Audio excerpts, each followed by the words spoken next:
ഗവൺമെന്റിന് പിന്നെ വ്യക്തി എന്നുള്ളതല്ല അതിനകത്ത്. ഗവൺമെന്റ് തുടക്കത്തിൽ തന്നെ അതിജീവിതയ്ക്കൊപ്പമാണ്.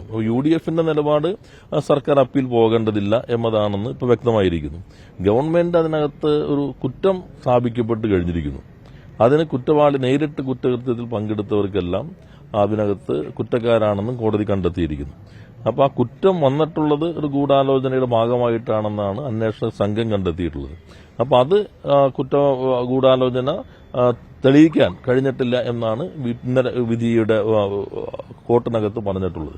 അപ്പോൾ ആ സന്ദർഭത്തിൽ കോടതി പൂർണ്ണ വിധി വരുമ്പോൾ അത് പരിശോധിച്ചിട്ട് തുടർ നടപടി വേണം എന്നുള്ളതാണ്. ഞങ്ങളതിനകത്ത് ഇന്നാളെന്നുള്ളതല്ല. ഒരു ഘട്ടത്തിലും സർക്കാർ ഈ അന്വേഷണത്തെ തടസ്സപ്പെടുത്താനോ അതിനകത്ത് ഇടപെടാനോ സമ്മർദ്ദം ചെലുത്താനോ തയ്യാറായിട്ടില്ല. അത് എനിക്ക് തോന്നുന്നു ആർക്കും അഭിപ്രായം ഉണ്ടാവില്ല. പോലീസിന് പൂർണ്ണമായ സ്വതന്ത്രമായിട്ടുള്ള സ്വാതന്ത്ര്യം നൽകി അവർ അന്വേഷിച്ചു. അവരാണ്, ഗവൺമെന്റ് അല്ലല്ലോ ഇത്തരം കാര്യങ്ങളിൽ നിലപാട് സ്വീകരിക്കുന്നത്. അവരന്വേഷിച്ചു. അന്വേഷിച്ച സംബന്ധമായിട്ടുള്ള ഒരു കുറ്റപത്രത്തിലേക്ക് എത്തി. പ്രതികളെ അവർ കണ്ടെത്തി. ആ പ്രതികളെ കണ്ടെത്തിക്കഴിഞ്ഞാൽ അന്വേഷണത്തിന് ശക്തമായിട്ടുള്ള പ്രോസിക്യൂഷൻ സംവിധാനം ഒരുക്കുക എന്നതാണ് സർക്കാരിന്റെ സമീപനം. അതോടൊപ്പം തന്നെ ഈ സംഭവത്തെ തുടർന്ന് ഇത്തരം സംഭവങ്ങൾ ആവർത്തിക്കാതിരിക്കാനുള്ള അതിവിപുലമായിട്ടുള്ള ജാഗ്രത സർക്കാർ കാണിച്ചു. ഹേമ കമ്മിറ്റിയുടെ ശുപാർശ അതാണ്. ഇന്റേണൽ കംപ്ലയിന്റ്സ് കമ്മിറ്റി ഓരോ ഷൂട്ടിംഗ് സൈറ്റിലും വേണം എന്ന് സർക്കാർ തീരുമാനമെടുക്കുകയും അത് പ്രായോഗികമാക്കാൻ തുടങ്ങിയതും ഇതിന്റെ ഭാഗമായിക്കൊണ്ടാണ്. അപ്പോൾ അതിനെ തുടർന്നിട്ടുള്ള വലിയ മാറ്റം കേരളീയ സമൂഹത്തിൽ ഉണ്ടാക്കുന്നതിന് സംസ്ഥാന ഗവൺമെന്റ് നേതൃത്വം നൽകി. അതിജീവിത അഭിപ്രായം കൂടി പരിഗണിച്ചിട്ട് ശക്തമായിട്ടുള്ള പ്രോസിക്യൂഷൻ ആളുകളെ ചുമതലപ്പെടുത്തി. അവരിൽ മാറ്റം വന്ന ഘട്ടത്തിലും എപ്പോഴൊക്കെയാണോ കോടതിയെ മേൽക്കോടതികളെയും സമീപിക്കേണ്ടി വരുന്നത് ആ ഘട്ടത്തിലെല്ലാം സർക്കാർ അതിനോടൊപ്പം നിന്നു. ഇപ്പോൾ അന്വേഷണ സംഘത്തിന്റെ കുറ്റപത്രത്തെ അടിസ്ഥാനപ്പെടുത്തിയിട്ടുള്ള ഇപ്പോൾ വന്നിട്ടുള്ള വിധി സ്വാഗതാർഹമായ വിധിയാണ് ആദ്യ ഭാഗം എന്നുള്ളത്. കാരണം ഇങ്ങനെ ഒരു സംഭവം നടന്നിട്ട് കുറ്റക്കാരെ എത്രയോ ആളുകൾ രക്ഷപ്പെട്ടു പോകും നമ്മുടെ നാട്ടിൽ. എന്നാൽ അത് വളരെ സമർത്ഥമായി തന്നെ അന്വേഷണ സംഘത്തിന് കുറ്റവാളികളെ ശരിയായ രൂപത്തിൽ നിയമത്തിന് മുൻപിൽ കൊണ്ടുവരാൻ കഴിഞ്ഞു. പ്രോസിക്യൂഷൻ ശക്തമായി വാദിച്ചു. അതിന്റെ ഭാഗമായിട്ടാണ് അവർക്കെല്ലാം ശിക്ഷ, അവർ കുറ്റക്കാരാണ് എന്നിപ്പോൾ കോടതി കണ്ടെത്തിയിട്ടുള്ളത്. എന്നാൽ ഗൂഢാലോചന സ്ഥാപിക്കാൻ കഴിഞ്ഞിട്ടില്ല എന്നാണ് കോടതി പറഞ്ഞിട്ടുള്ളത്.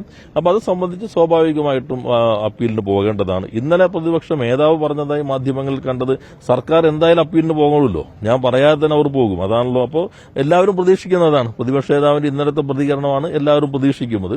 എന്നാൽ ഇന്നിപ്പോൾ UDF കൺവീനർ പറഞ്ഞിട്ടുള്ളതായിരിക്കും UDFന്റെ ഔദ്യോഗികമായിട്ടുള്ള നിലപാട്. ഗവൺമെന്റ് നിലപാട് ഇപ്പോൾ വ്യക്തമാക്കി. ഇനി വിധി പൂർണ്ണമായി വന്നതിന് ശേഷമാണ് ഏതെല്ലാം തരത്തിലാണ് കോടതിയെ സമീപിക്കാൻ കഴിയുക. അത് ഇന്ന വ്യക്തി എന്ന് ഞങ്ങൾ കാണുന്നില്ല. ഇന്ന വ്യക്തി കുറ്റക്കാരനാണെന്നോ കുറ്റക്കാരനല്ലെന്നോ സർക്കാർ പറയുന്നില്ല. സർക്കാർ അന്വേഷണ സംഘത്തിന് പൂർണ്ണമായ സ്വാതന്ത്ര്യം നൽകി.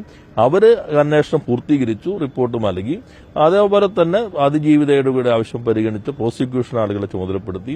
കോടതിയുടെ വിധി വന്നിരിക്കുന്നു. സ്വാഭാവികമായും ഇത്തരം കാര്യങ്ങളിൽ അപ്പീൽ പോവുക എന്നത് തന്നെയാണ് സാധാരണ സ്വീകരിക്കേണ്ടത്. ആ സമീപനമാണ് സർക്കാർ സ്വീകരിച്ചിട്ടുള്ളത്.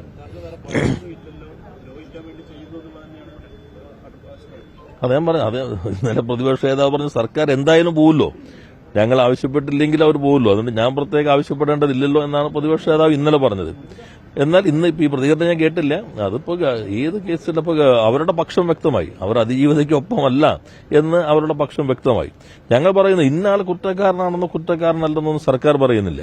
കാരണം സർക്കാർ അന്വേഷണ സംവിധാനമാണ് അത് പറയേണ്ടത്. എന്നാൽ അവർ അന്വേഷണം നടത്തി പ്രതിയായാൽ കുറ്റവാളിയാണോ അല്ലയോ എന്ന് തീരുമാനിക്കേണ്ടത് നീതിന്യായ സംവിധാനമാണ്. അപ്പോൾ വന്നിട്ടുള്ള വിധിയിൽ ആദ്യ ഭാഗം എല്ലാവരും സ്വാഗതം ചെയ്യുന്നതാണ്. നമ്മുടെ നാട്ടിൽ ഇത്തരം സംഭവങ്ങൾ ഉണ്ടാകുമ്പോൾ നല്ല രീതിയിൽ അന്വേഷണം നടത്തി അവർ കുറ്റക്കാരാണ് എന്ന് സ്ഥാപിക്കാൻ നമുക്ക് കഴിഞ്ഞു എന്നുള്ളത് അഭിമാനകരമാണ്. എന്നാൽ മറ്റു ഭാഗത്ത് ഇപ്പോൾ ഈ അന്വേഷണ സംഘത്തിൻ്റെതിൽ ഞങ്ങൾ പ്രോസിക്യൂഷൻ അവരുടെ അഭിപ്രായം ഇതിന് അപ്പീൽ പോകണമെന്നുള്ളത് തന്നെയാണ്. ആ സമീപനമാണ് സർക്കാർ സ്വീകരിച്ചിട്ടുള്ളത്.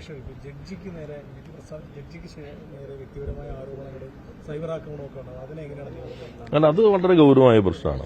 നമുക്ക് വിയോജിപ്പുകൾ ഉണ്ടാകാം. ഇപ്പൊ ഈ കേസിൽ തന്നെ ജഡ്ജിന്റെ കോടതിയെ സംബന്ധിച്ചുള്ള വ്യത്യസ്ത വന്നപ്പോൾ സർക്കാരും കോടതിയെ തന്നെ സമീപിച്ചിട്ടുണ്ട്. ആ ഘട്ടത്തിനകത്ത് വേറെ കോടതി മാറ്റം വേണമെന്നുള്ള പ്രശ്നം വന്നപ്പോൾ സർക്കാർ അതിനൊപ്പം തന്നെയാണ് നിലയുറപ്പിച്ചിട്ടുള്ളത്. ഇവിടെ പലതരത്തിലുള്ള രാഷ്ട്രീയ നേതാക്കന്മാർ, ജനപ്രതിനിധികളുടെ എത്രയോ അടുത്ത ബന്ധുക്കൾ നമ്മുടെ കോടതി നീതിന്യായ സംവിധാനത്തിലുണ്ട്. അവരെല്ലാം പുറപ്പെടുവിച്ച വിധികൾ നമ്മുടെ മുൻപിലുണ്ടല്ലോ. പക്ഷെ നമ്മൾ വ്യക്തികളല്ലല്ലോ കാണുന്നത്. നമുക്ക് വിധിയെ വിമർശിക്കാം, അത് എല്ലാവർക്കും സ്വാതന്ത്ര്യമുണ്ട്. പക്ഷെ മറ്റ് വിമർശനങ്ങൾ ഇപ്പോൾ അത് വളരെ തെറ്റായ രീതിയാണ്, ഒരു തരത്തിൽ നമുക്ക് പ്രോത്സാഹിപ്പിക്കാൻ കഴിയില്ല. നമ്മൾ വിധി പോലും വായിച്ചിട്ടില്ല പൂർണ്ണമായിട്ടും. അപ്പൊ എങ്ങനെയാണ് അതിലേക്ക് ആ നിഗമനങ്ങളിലേക്ക് കോടതി എത്തിയിട്ടുള്ളതെന്ന് പൂർണ്ണമായും വായിച്ചാൽ നമുക്ക് മനസ്സിലാക്കാൻ കഴിയുള്ളൂ.